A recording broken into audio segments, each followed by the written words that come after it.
औज़ुबिल्लाहिमिनश्शैतानिर्रजीम बिस्मिल्लाहिर्रहमानिर्रहीम। अस्सलामु अलैकुम रहमतुल्लाहि व बरकातुहू। प्रोड्यूसर साहब जो कि यंग आदमी है, आज के दौर के आदमी, ये भी उन्हीं लोगों में शामिल हैं जो 1992 के बाद पैदा हुए थे। इनकी जो बर्थ ईयर है वो 1997 का है।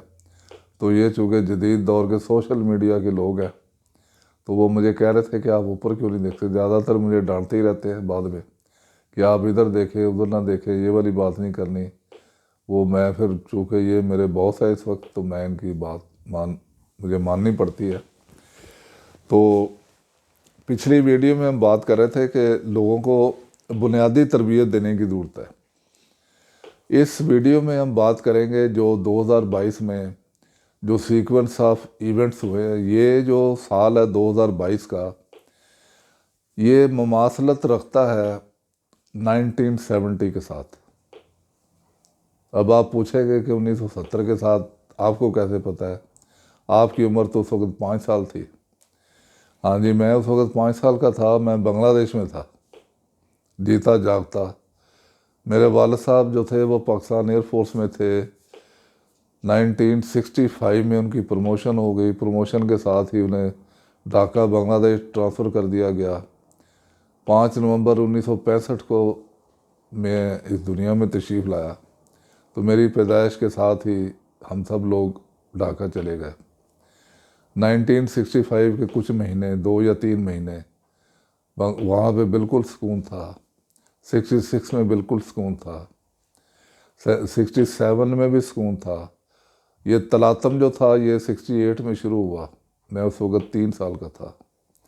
फिर 69, फिर 70 में बांग्लादेश ऑल टुगेदर जो ईस्ट पाकिस्तान था वो मुकम्मल तौर पे बदल गया। मेरे वालिद साहब वहाँ पे ढाका में कुर्मी टोला में सेकंड कैप्टर में उनकी पोस्टिंग रही। हमने बहुत अच्छा टाइम गुजारा। लेकिन ये 1970 का जो साल था ये बिल्कुल 2022 से मुमासलत रखता है। और जिस तरह हम वहाँ से वापस आए थे जंग से पहले, 71 की वार से पहले, और जो कुछ हालात मैंने वहाँ देखे और जो मुझे याद रह गए, वो किसी वक्त मैं किताब लिखूँगा तो उसमें मैं ज़रूर वो सारे वाक़यात लिखूँगा कि वो तमाम मुहिब वतन पाकिस्तानी, जिन्हें बांग्लादेशी अब कहते हैं, वो हमसे ज़्यादा मुहिब वतन थे, पाकिस्तान के साथ थे, ईमानदार थे, दयानतदार थे, लायल थे। और आज क्या हो गया? हम इस्लामी जमहूरिया पाकिस्तान है, हमारे साथ एक मुल्क है अफ़गानिस्तान, एक और इस्लामी मुल्क है ईरान। हमारी हालत आप तीनों मुल्कों की देख ले कि मुसलमान होने के नाते हमारी हालत क्या है। हमारे पास सिर्फ एक असासा बचा और वो है फ़ौज। लिहाजा हमें अपनी फ़ौज की कदर करनी चाहिए और अपनी फ़ौज को मजबूत करना चाहिए। फ़ौज उसी वक्त मजबूत हो सकती है जब मनहासुल कौम हम इकट्ठे हो जाएं। जब मनहासुल कौम हम इकट्ठे हो जाएंगे तो फ़ौज और ज़्यादा मजबूत होगी। और इसके साथ साथ जो आज 1 जनवरी 2023 को ये स्टेटमेंट दी गई है कि जी हमारे लिए सबसे बड़ा चैलेंज जो है इस मुल्क पाकिस्तान के लिए वो दहशतगर्दी और मईशत है। तो इस वक्त आज 1 जनवरी 2023 को मैं आपसे ये कह रहा हूँ कि पाकिस्तान की मईशत उस वक्त तक तरक्की नहीं कर सकती जब तक हम तमाम पाकिस्तानी जो चारों सूबा में रहते हैं, आज़ाद कश्मीर में रहते हैं, गिलगित बल्तिस्तान में रहते हैं, इस्लामाबाद में रहते हैं, क्योंकि इस वक्त हम 7 इकाई हैं, यानी फेडरेशन, पाकिस्तान के 4 सूबे, आज़ाद कश्मीर और गिलगित बल्तिस्तान। तो ये 7 इकाई हैं फेडरेशन समेत। हमें एक झंडे के तीजे यानी पाकिस्तानी परचम तले तमाम सियासी पार्टियों के झंडों से निकल आएँ और पाकिस्तानी झंडे के नीचे जमा हो जाएं और छोड़ दें कि कौन ए है, कौन बी है, कौन किस तरह है। ये सारी चीज़ें छोड़ दें, बस पाकिस्तानी हो जाएं, पाकिस्तानी बने। जब हम एक हो जाएंगे और हमारा फोकस पाकिस्तान हो जाएगा तो आपकी स्टॉक एक्सचेंज तरक्की करेगी, आपके यहाँ पे इंडस्ट्री चलना शुरू हो जाएगी, मईशत बेहतर होगी, फ़ौज मजबूत होगी, हमारे बॉर्डर्स मजबूत होंगे, हम बलूचिस्तान में खुशहाली ला सकेंगे, हम सिंध में खुशहाली ला सकेंगे, हम पंजाब में खुशहाली ला सकेंगे। हमारे जो मुख्तलिफ सेक्टर्स हैं उनमें हम काम कर सकेंगे, लेकिन उसके लिए ज़रूरी है कि हम एक हो जाएं, सियासी अफरा तफरी। और इसके लिए ज़रूरी है कि जितने भी हमारे जो चैनल्स हैं उन्हें भी कहा जाए कि वो मायूसी फैलानी बंद कर दें।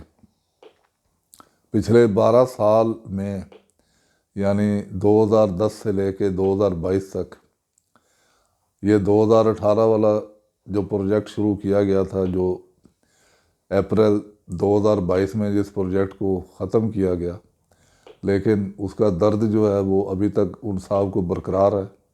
वो साहब तकरीर करने के इतने शौकीन हो गए, और जिन लोगों ने उन्हें तकरीर करने पे लगाया था वो सारे अब माशाल्लाह रिटायर हो गए, लेकिन ये साहब अभी तक तकरीरें करने से बाज नहीं आ रहे। ये रोज़ाना तकरीर करते हैं, और वही तकरीर करते हैं जो इन्होंने 2010 से शुरू की थी। अल्लाह के फजल से वो जो दिल में आया वो कह देते हैं।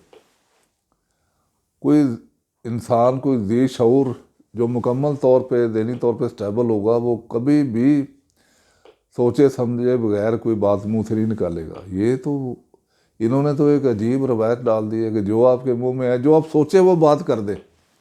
ये तो पागलपन की आखिरी निशानी होती है कि जो आपके दिल में आया, दिमाग में आया, वो आपने कह दिया। तो अपने ऊपर जो है वो कंट्रोल करें। तो अप्रैल 2022 के बाद पाकिस्तान की तारीख में, पाकिस्तान में एक नई तारीख लिखी गई। एक वज़ीर आज़म को अदम एतमाद की तहरीक के लिए घर भेजा गया। उसके बाद वो बंदा सुकून से नहीं बैठा। उसके सहूलतकारों ने उसके साथ मिल के वो गदर मचाया जो 29 नवंबर 2022 को अख्ताम पजीर हुआ। और अब ज़रूरत है, वो सारे वाक़यात का सारी कौम को पता है। इस वक्त हमें सिर्फ़ और सिर्फ मुत्तहिद होने की ज़रूरत है। और मैं तमाम पाकिस्तानियों से अपील करता हूँ कि आप लोग खुदा के लिए पाकिस्तान के वास्ते मुत्तहिद हो जाए, सियासत छोड़ दें। अगले 4-5 साल कोई सियासत नहीं। अगर आप लोग चाहते हैं कि पाकिस्तान अपने ट्रैक पे वापस आ जाए, तरक्की करे, खुशहाल हो, हमारे पास बिलियन डॉलर्स के रिजर्व्स हों, हमारे बच्चे बाहर ना जाएं, मुलाजमतें यहाँ पे क्रिएट हों, हम बलूचिस्तान को खुशहाल बनाएं, हम सिंध को बनाएं, हम पंजाब को खुशहाल बनाएं, GB को खुशहाल बनाएं, आज़ाद कश्मीर को बनाएं। जब तक हम इंटरनली स्ट्रॉन्ग नहीं होंगे, हम अपना कश्मीर के लिए भी, कश्मीरियों के लिए भी उस तरह फाइट नहीं कर सकते जैसे करनी चाहिए थी। इस वक्त ज़रूरत है कि हम अपने आप को मुआशी क़ुव्वत बनाएं। तो उसके लिए ज़रूरी है कि हम ये सियासत 5 साल के जो है ना छोड़ दें, सियासत के ऊपर बात करना ही छोड़ दें, मुत्तहिद हो जाएं, आपस में एक होकर रहें। और जो बुनियादी तरबियत है कि घर के अंदर कैसे रहना और घर के बाहर कैसे रहना है, सड़क के ऊपर कैसे चलना है, ये भी सीखना चाहिए हमें। तो मेरी अरबाब इख्तियार जो है उनसे भी ये गुजारिश है कि वो ये लोगों का जो एहतसाब करते हैं ये भी बंद कर दें। जो इदारा जिसका काम है एहतसाब करना, उसी को करने दें। हमारे पास एंटी करप्शन के इदारे मौजूद हैं, हमारे पास FIA मौजूद है। इन दोनों के होते हुए नैब की मेरा नहीं ख्याल कि कोई ज़रूरत है। नैब के इदारे को ज़म कर देना चाहिए FIA में। FIA एक बहुत खूबसूरत इदारा था और ख़ूबसूरत इदारा है। उसमें बेहतरीन और प्रोफेशनल अफसर हैं। हमारी पुलिस बहुत बेहतरीन है, उसमें बहुत शानदार अफसर हैं। सिर्फ उन्हें हौसला देने की ज़रूरत है।